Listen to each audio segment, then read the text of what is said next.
আজকে আমরা যে টপিকটা নিয়ে বেসিক্যালি আলোচনা করব সেটা হচ্ছে ফেসবুকে ফ্রেন্ড লিস্ট কীভাবে প্রাইভেট ফ্রেন্ডস অফ ফ্রেন্ডস করা যায়। তো দেখে নেওয়া যাক। ফার্স্ট ফেসবুক ওপেন করে নেবে। নেক্সট এখানে উপরের দিকে ডান দিকে কোণে প্রোফাইল আইকনে ক্লিক করবে।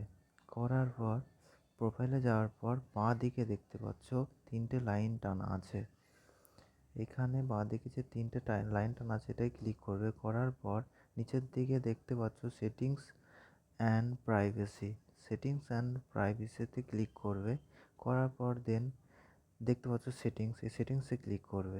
ক্লিক করার পর নতুন একটা ইন্টারফেস চলে আসবে। এখানে নিচের দিকে স্ক্রল ডাউন করবে। করার পর এখানে দেখতে পাচ্ছ who people find and contact you, এখানে ক্লিক করবে। এখানে দেখতে পাচ্ছ who can see your friend list, এখানে ক্লিক করবে। নেক্সট এখান থেকে friends of friends only me, যে কোনো একটিতে ক্লিক করবে তোমাদের ইচ্ছা মতো। করার পর সেভ অপশানে ক্লিক করে দেবে। করে দিলেই কমপ্লিট হয়ে যাবে।